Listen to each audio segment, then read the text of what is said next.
Hello बच्चों, कैसे हो आप सभी लोग। आई होप आप सब लोग बहुत अच्छे होंगे और अपनी हेल्थ का भी बहुत अच्छे से ध्यान रख रहे होंगे। मैं हूं डॉक्टर सुरेश कुमार यादव और आज हम लोग डिस्कस करने वाले हैं about destructive distillation of coal. पिछले वीडियो में हम लोगों ने कोल के बारे में बात की थी और हम लोगों ने टाइप्स ऑफ कोल के बारे में बात की थी।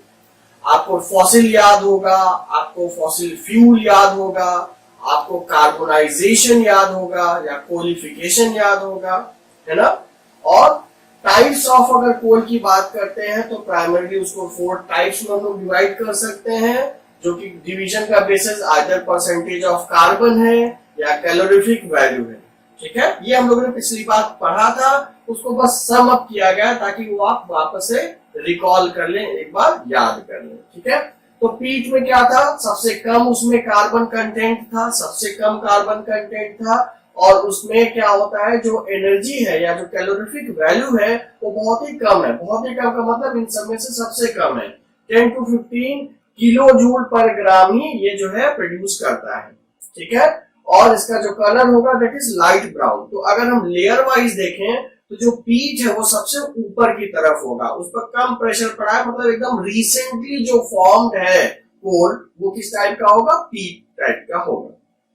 पीच से थोड़ा सा नीचे चलते हैं तो होगा क्या कि वहां पर कार्बन कंटेंट थोड़ा सा बढ़ गया है, मतलब 65 से 70 के आसपास में है वो, राइट।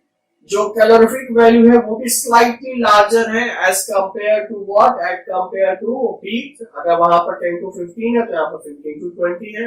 उधर लाइट ब्राउन था, यहाँ पर ब्राउन है। ठीक है, जो बिटुमिनस है, जैसे आपने पिछली बार भी डिस्कस किया था कि जो बिटुमिनस है उसकी लेयर काफी थिक है, इसीलिए इसको बिटुमिनस और सब बिटुमिनस भी कहते हैं। इसलिए जो रेंज है वो 70 से लेकर 86 तक रेंज करती है, 70 से लेकर 86। जो ऊपर वाला है वो सब बिटुमिनस, उसके नीचे वाला बिटुमिनस। ठीक है, तो जैसे जैसे आप टॉप टू बॉटम जाते जा रहे हैं वैसे वैसे कार्बन कंटेंट बढ़ रहा है।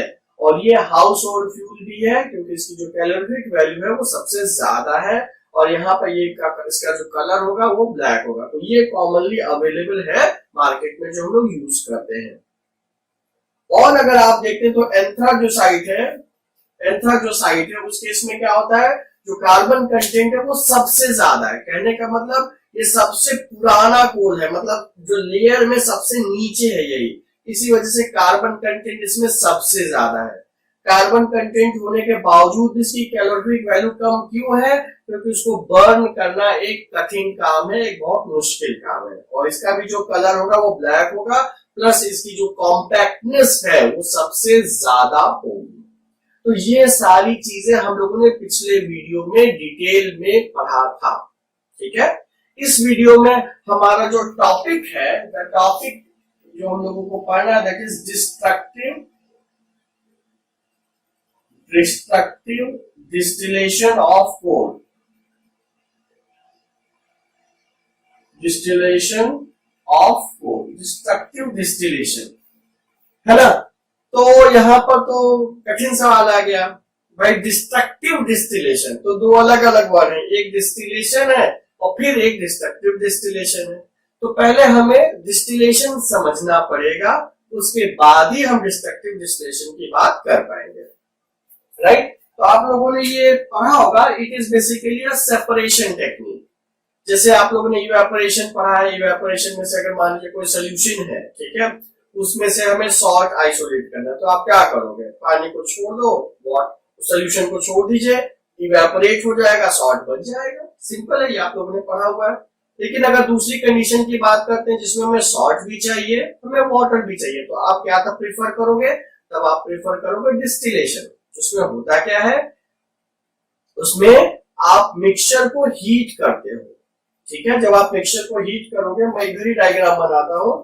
अगर आप मिक्सचर को, ये हमारे पास एक राउंड बॉटम फ्लास्क है जिसमें कि आप मिक्सचर लेते हैं और जब आप मिक्सचर को हीट करते हैं तो क्या होता है, मिक्सचर में से जो सॉल्वेंट होता है वो धीरे धीरे वेपर्स के फॉर्म में कन्वर्ट होता है।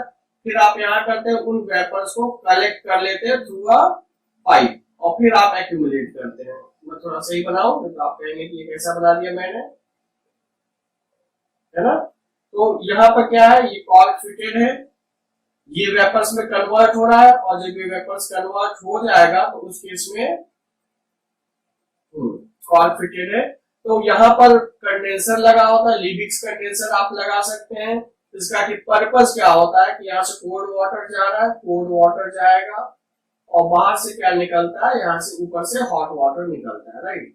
पर्पस क्या होता है कि जो भी यहाँ से स्टीम है उसको ठंडा किया जाता है इस अरेंजमेंट से, इस कंडेंसर की हेल्प से। तो जब स्टीम ठंडी हो जाती है तो किस फॉर्म में आ जाएगी, ड्रॉपलेट्स के फॉर्म में एक्यूमुलेट हो जाती है। बिल्कुल सिंपल है। घर में आपके घर में दूध गर्म होता है, दूध गर्म हो रहा है, उसके ऊपर आप एक प्लेट रख दीजिए, थोड़ी देर में प्लेट के ऊपर ड्रॉपलेट्स आ जाते हैं। कैसे आ गए, वाटर में से जो वेपर्स निकल रहे थे ठंडे हुए तो वही ड्रॉपलेट्स के फॉर्म में आ गए। यही तो है ना, सेम कंसेप्ट यहाँ पर भी है। इसको खूब गर्म किया गया, जो सॉल्वेंट है वो वेपर्स में कन्वर्ट हुआ, उसको ठंडा किया गया तो इधर ये सॉल्वेंट अलग हो जाएगा। यही जो पूरा प्रोसेस करते रहेंगे तो एक टाइम आएगा, यस अपना टाइम आएगा, हाँ तो एक टाइम आएगा कि यहाँ पर सिर्फ और सिर्फ सॉल्ट बचेगा और पूरा का पूरा वाटर इधर कलेक्ट हो चुका होगा। तो इस मेथड को हम लोग बोलते हैं डिस्टिलेशन। तो distillation is a separation technique in which mixture is heated such that its vapours are collected then condensed. Vapours को पहले कलेक्ट किया गया और उनको कंडेंस किया गया। तो इस तरीके से आपने सॉलिड और लिक्विड को अलग अलग कर लिया। तो ये तो नॉर्मल डिस्टिलेशन की बात की जो आपने पहले से पढ़ा हुआ है ना। तो सवाल आया कि भाई ये डिस्ट्रक्टिव डिस्टिलेशन क्या हो रहा है, डिस्ट्रक्टिव डिस्टिलेशन क्या हो रहा है, डिस्ट्रक्शन का क्या मतलब होता है। डिस्ट्रक्शन का मतलब होता है तोड़ना, है ना। डिस्ट्रक्शन का क्या मतलब होता है, तोड़ना।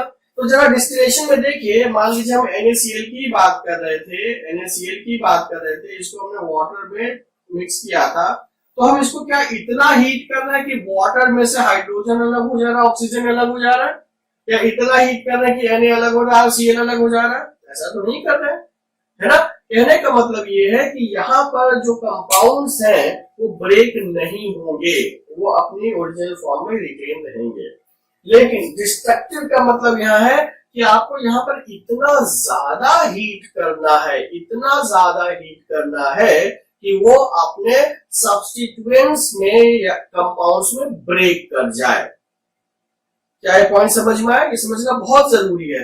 नॉर्मल डिस्टिलेशन में क्या हो रहा है कि आपने हीट तो किया लेकिन इतना ज्यादा हीट नहीं किया जिससे कि कंपाउंड ब्रेक हो जाए, ऐसा तो आपने नहीं किया। लेकिन डिस्ट्रक्टिव डिस्टिलेशन में आपको यही करना होता है कि इतना ज्यादा आपको हीट करना है सच दैट कंपाउंड जो होता है वो ब्रेक हो जाए, पहला पॉइंट। दूसरा पॉइंट क्या होता है, यहाँ पर एयर की प्रेजेंस है। नॉर्मल डिस्टिलेशन में प्रेजेंस ऑफ एयर होता है, लेकिन जब भी हम लोग डिस्ट्रक्टिव डिस्टिलेशन की बात करते हैं वो हमेशा एब्सेंस ऑफ एयर में होगा। तो बच्चों ये नॉर्मल डिस्टिलेशन और डिस्ट्रक्टिव डिस्टिलेशन में बहुत बार डिफरेंस पूछा जाता है, तो उसको आप बहुत अच्छे से समझ लीजिए, ठीक है।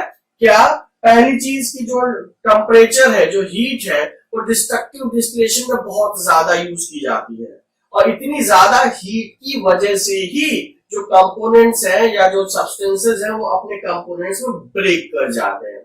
यहाँ पर ऐसा नहीं है, यहाँ पर हीट कंपैरेटिवली कम है और यहाँ पर कंपोनेंट्स का ब्रेकेज नहीं है, खाली सेपरेशन है, ठीक है। दूसरी जो इंपॉर्टेंट चीज क्या है कि जो नॉर्मल डिस्टिलेशन है वहां पर एयर की प्रेजेंस है और डिस्ट्रक्टिव डिस्टिलेशन में एयर की एब्सेंस होती है, ठीक है। क्या ये बात समझ में आ गई, है ना। तो देखिए, तो अगर हम जब भी डिस्ट्रक्टिव डिस्टिलेशन की बात करते हैं तो वहां भी अरेंजमेंट बिल्कुल ऐसा ही है, बस डिफरेंस क्या है कि जहां पर ग्लास यूज किया जाता है वहां पर आयरन रिटॉर्ट यूज किया जाता है ताकि इतना ज्यादा हीट वो सह पाए। मतलब हमें खूब हीट करना है, इतना हीट करना है इन एब्सेंस ऑफ एयर ताकि रिस्पेक्टिव कंपोनेंट्स में ही चीजें टूट जाए, राइट। ओके, तो जब भी हम लोग डिस्ट्रक्टिव डिस्टिलेशन ऑफ कोल करते हैं, तो हमको तीन मेन चीजें आपको मिलती हैं। जब भी आप तो समझ में आएगा ना डिस्ट्रक्टिव डिस्टिलेशन क्या है कि इन एब्सेंस ऑफ एयर, लिख देता हूं, एब्सेंस ऑफ एयर में होगा ये, और हाई टेम्परेचर होगा, extremely high temperature such that जो कंपोनेंट्स होते हैं वो क्या हो जाते हैं, डिकम्पोज इनटू इट्स कंस्टिट्यूएंट।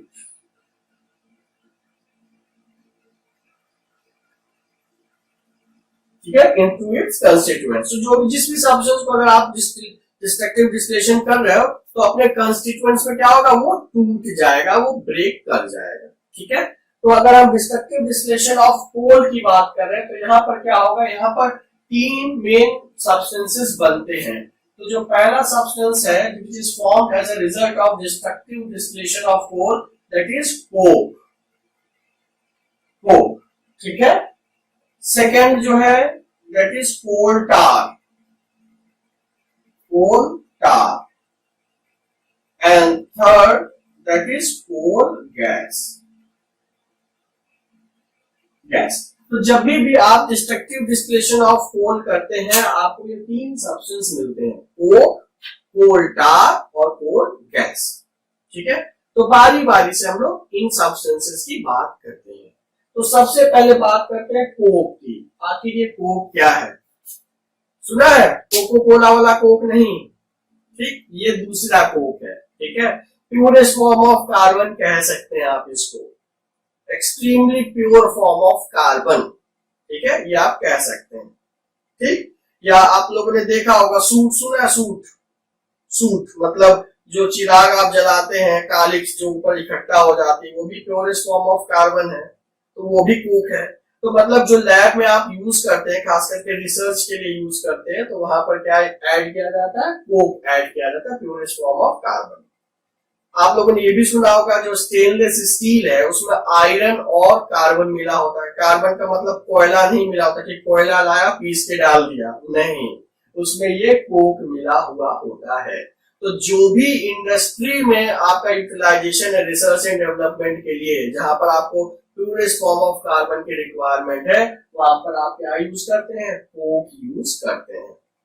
ठीक है, तो अगर कोल है, आपने उसको इन एब्सेंस ऑफ हीट करना शुरू किया, इन एब्सेंस ऑफ हीट करना शुरू किया, तो देखिए अब प्रोसेस ऐसे होगा। बेसिकली थोड़ा सा समझिए, इमेजिन करने की कोशिश कीजिए। अब थोड़ी देर मान लीजिए कि हमने क्या किया, हमने यहाँ पर कोल ले लिया, थोड़ा इसको बड़ा कर दे। अब हमने इसमें यहाँ पर क्या ले लिया, कोल ले लिया। ठीक है, तो कोल लेंगे तो हीट करना शुरू करेंगे, तो जो भी यहाँ पर इसमें एब्जॉर्ब गैसेस हैं, जो भी इसमें गैसेस एब्जॉर्ब हैं वो निकलना शुरू होगी। तो सबसे पहले निकलता तो है कोल गैस। ठीक है, कोल गैस निकलता है जिसको हम लोग एक्यूमुलेट कर लेते हैं। उसके बाद ये थोड़ा थोड़ा लिक्विड में कन्वर्ट होता है, जो कि बन जाता है कोल टार। जब आप लिक्विड को भी आइसोलेट कर लेते हैं तो जो प्योरेस्ट फॉर्म बचा है दैट इज कोक। ठीक है, तो कोक को आप यूज करते हैं रिसर्च एंड डेवलपमेंट के लिए, आप फॉर्मेशन ऑफ स्टील के लिए यूज करते हैं। स्टील में जो कार्बन यूज होता है वो जो है कोक ही यूज किया जाता है। ठीक है, अब जरा बात करते हैं कोल टार। टार का मतलब होता है लिक्विड, है ना? तो आप लोगों ने बहुत बार सुना होगा तार कोल, जिससे आप डामर भी कहते हैं, जिससे आप रोड भी बनाते हैं। लेकिन अभी थोड़ा वेट करिए। तो जो कोल टार है बेसिकली इसमें भी बहुत सारे इंपॉर्टेंट कंस्टिट्यूएंट्स हैं। ऐसा नहीं कि जो पेट्रोलियम प्रोडक्ट आपने अर्थ से निकाला है, पेट्रोलियम प्रोडक्ट आपने जो अर्थ से निकाला है, कोल को आप जब हीट कर रहे हैं तो उस केस में क्या होगा कि आपने उसको इतना हीट किया कि वो कोल टार में कन्वर्ट हो गया।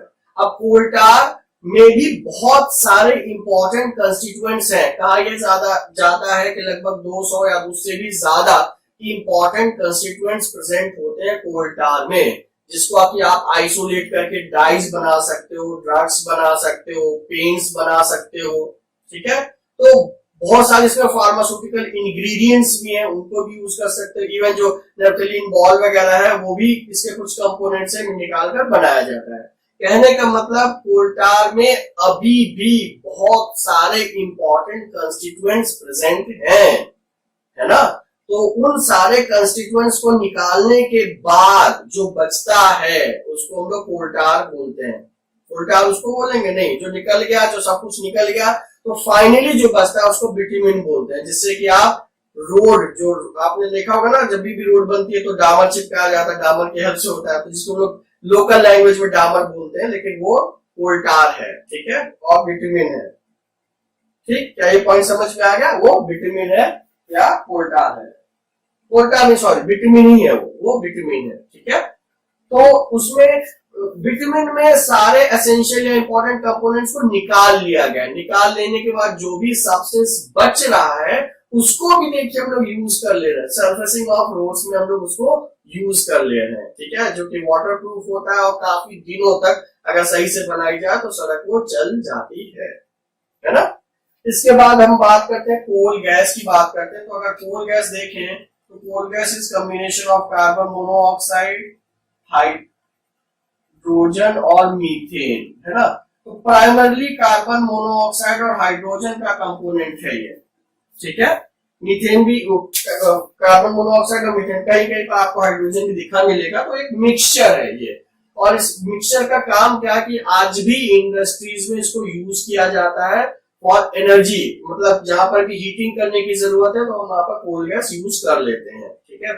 पहले जब यूज हुआ था, एकदम स्टार्टिंग में जब यूज हुआ था, जैसे हमारे पास लैंप पोस्ट है ना अभी, है ना, लाइट वाले बल्ब, वो रोड के किनारे जो लगे होते हैं स्ट्रीट लैंप्स, तो पहले के जमाने में कोल गैस को यूज करके स्ट्रीट लैंप्स जलाए जाते थे। लेकिन आज की तारीख में हमारे पास इलेक्ट्रिसिटी है तो हम लोग इलेक्ट्रिसिटी को यूज करते हैं और उससे स्ट्रीट लैंप जलाते हैं, राइट।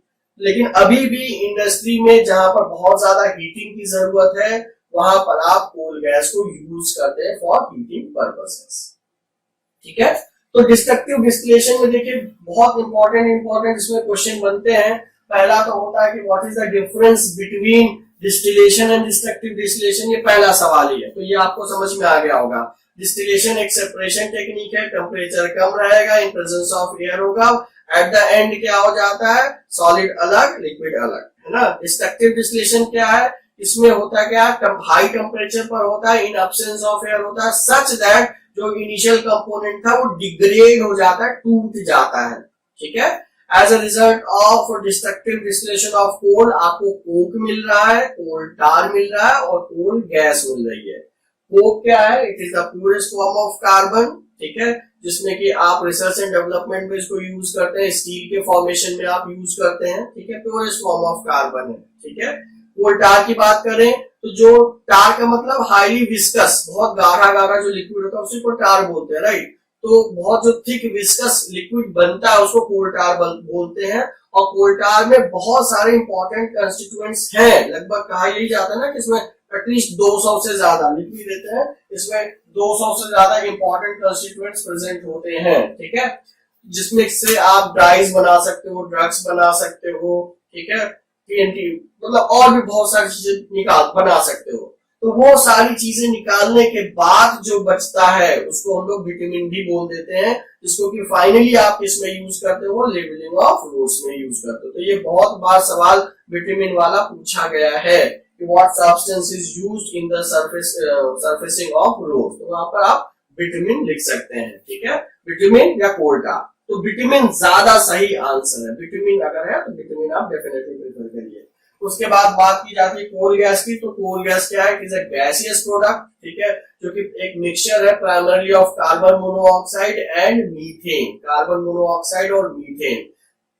एंशिएंट टाइम या पहले के टाइम में इसको यूज किया जाता था एज लाइटिंग पर्पस, जो स्ट्रीट लैंप्स होते थे इसी से आप उसको लाइट प्रोवाइड करते थे। लेकिन आज की तारीख में हम लोग इलेक्ट्रिसिटी से प्रोवाइड करते हैं, लेकिन इसका आज भी यूज होता है ऐसी इंडस्ट्रीज जहां पर हीटिंग की रिक्वायरमेंट है, वहां पर आप आज भी क्या यूज करते हो, आज भी यूज करते हो कोल गैस, ठीक है बच्चों। तो आई होप आपको इस वीडियो में डिस्ट्रक्टिव डिस्टिलेशन ऑफ कोल बहुत अच्छे से समझ में आया होगा।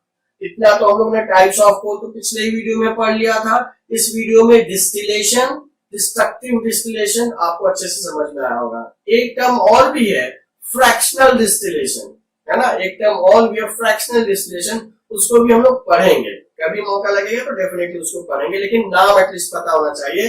Normal distillation, fractional distillation and this one is destructive distillation, ठीक है बच्चों। तो मिलते हैं नेक्स्ट वीडियोस में सब्सिक्वेंट टॉपिक्स के लिए। Till then stay fit and stay healthy.